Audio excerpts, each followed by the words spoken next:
Durante más de 2000 años, la figura de Jesús ha sido adorada, discutida y reinterpretada por millones. Para algunos fue un maestro iluminado, para otros el Hijo de Dios. Pero más allá de lo que crees saber, existen teorías que buscan descifrar el misterio más profundo del cristianismo. ¿Quién fue realmente Jesús? ¿Por qué vino al mundo? ¿Y qué significó su muerte y resurrección? Por eso el día de hoy exploraremos las teorías teológicas más impactantes, reveladoras y hasta controversiales sobre el Mesías de Nazaret.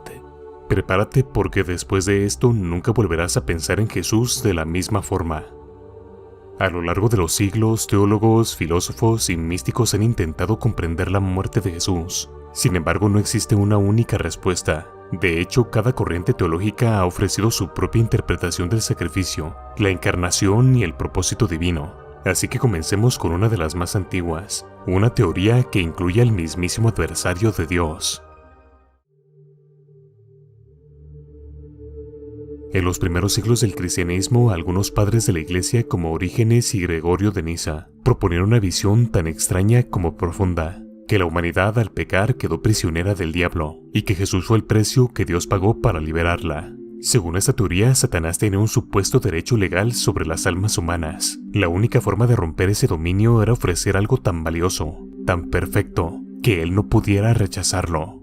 Dios entonces, en un acto de astucia divina, ofrece a su propio hijo como rescate, y el diablo acepta. Pero no sabía que Jesús, al ser sin pecado, no podía ser retenido por la muerte. Y así, en el momento en que muere, rompe las cadenas del infierno desde adentro y resucita, dejando al diablo derrotado, burlado y sin el poder sobre la humanidad. Una historia de amor y redención, y una jugada maestra del cielo sobre las tinieblas.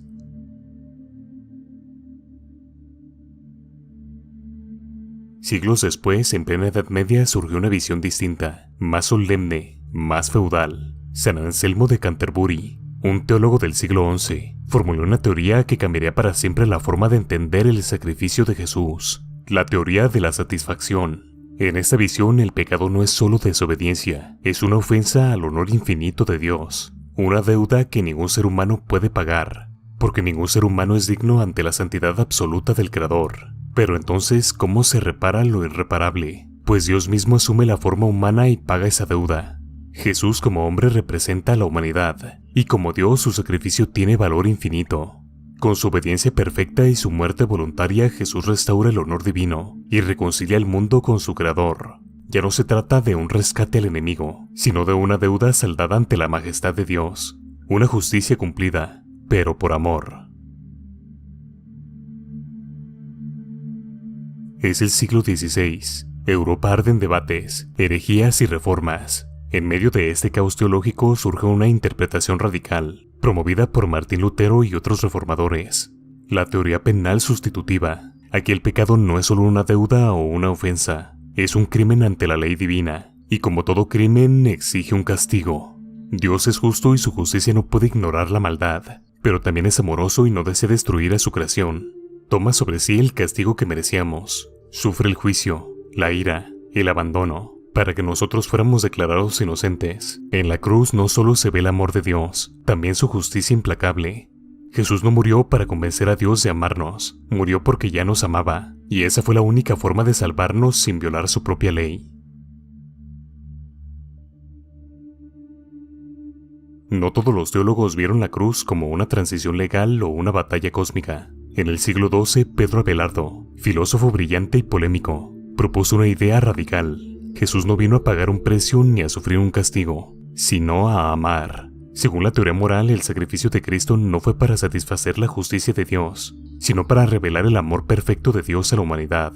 Jesús muere no porque Dios lo exige, sino porque quiere mostrar hasta dónde puede llegar el amor divino. Ese amor incondicional, encarnado en la cruz, tiene el poder de romper el corazón del pecador, inspirarlo al arrepentimiento y transformarlo desde adentro. No es una redención impuesta, es una invitación, una llamada profunda al alma. Mira cuánto te amo, ahora vive diferente. En esta teoría, la cruz no es el precio del perdón, es la revelación que despierta el amor en los que miran hacia ella. Desde los primeros escritos del apóstol Pablo, la figura de Jesús se conecta directamente con los orígenes de la humanidad. En esta teoría no solo es redentor, es el reinicio de todo. Adán, el primer hombre, desobedeció, y con su caída arrastró a toda la humanidad al pecado y la muerte. Pero Jesús, llamado por Pablo el segundo Adán, o el nuevo Adán, vino a hacer justo lo contrario. Donde Adán se dio a la tentación, Jesús resistió. Donde Adán trajo muerte, Jesús trajo vida. Y así como la caída de uno afectó a todos, la victoria del otro ofrece redención universal. Este paralelo no es casual, pues podemos verlo en otros ejemplos. Adán nació de la tierra virgen, Jesús del vientre virgen. Adán fue tentado en un jardín, Jesús en un desierto. Ambos representan a la humanidad, pero uno encarna la ruina y el otro la restauración. Jesús no vino para salvarnos individualmente, vino a rehacer la historia humana desde su raíz. Antes de nacer en Belén, antes de caminar sobre las aguas o morir en la cruz, Jesús ya era el Logos. En el Evangelio según Juan no se nos presenta simplemente a un profeta o a un hombre divinamente inspirado, se nos revela algo más profundo, más antiguo, más eterno. En el principio era el Logos, y el Logos estaba con Dios, y el Logos era Dios. La palabra griega Logos significa palabra, razón o principio. En la filosofía griega, el Logos era la inteligencia que sostiene el cosmos. De igual manera, en la teología cristiana, el Logos es Cristo mismo, la sabiduría eterna que creó el universo y que se hizo carne para habitar entre nosotros. Esta teoría no ve a Jesús solo como Salvador, lo ve como la fuente de todo lo que existe, el puente entre lo divino y lo creado, la mente de Dios hecha hombre, la luz que estaba en el origen y que venció a las tinieblas. Jesús no aparece en la historia aparece en él. Y si el pecado nunca hubiera existido, y si la humanidad jamás hubiese caído, ¿habría venido Jesús al mundo de todos modos? Para muchos la respuesta sería no, pero para pensadores como Juan Duns Scoto de la escuela franciscana medieval, la respuesta fue revolucionaria. Un rotundo sí. Pues esta teoría sostiene que la encarnación no fue una reacción al pecado, sino el plan original desde el principio. Jesús no vino solo a redimir, vino a unirse a su creación. La encarnación de Dios en Cristo sería la máxima expresión del amor divino, no una medida de emergencia, un acto de cercanía, belleza y comunión, no de castigo. En este pensamiento Jesús es el centro de la creación, el primero en la intención de Dios, y todo fue hecho para Él, por Él y hacia Él. La humanidad habría conocido al Hijo encarnado aún sin necesidad de redención, de modo que esta teoría transforma nuestra visión de Cristo. Ya no lo deja solo como el Salvador, sino como el destino eterno del universo. Y si Cristo no vino solo para la humanidad, sino para toda la creación, esta visión fue defendida por místicos como San Máximo el Confesor, y renovada por pensadores modernos como Teilhard de Chardin. Aquí se sostiene que Jesús no es únicamente el Salvador del mundo. De manera similar a la teoría anterior, Jesús es el centro, el origen y su destino. De modo que en esta teoría, Cristo no aparece solo al final de la historia bíblica, sino que está presente desde el principio del tiempo. Cada partícula, cada galaxia, cada forma de vida se mueve hacia Él. Él es el punto omega, el destino hacia el que el universo entero evoluciona. Jesús no redime solo a los seres humanos, redime la materia, la energía, el cosmos entero. Todo será recapitulado en Él. En este pensamiento, la encarnación no es un evento local, es un fenómeno cósmico. Y la cruz no es solo un madero en Judea, es el eje invisible sobre el que gira la historia universal. Cristo no solo vino al mundo, el mundo siempre ha estado viniendo hacia Él.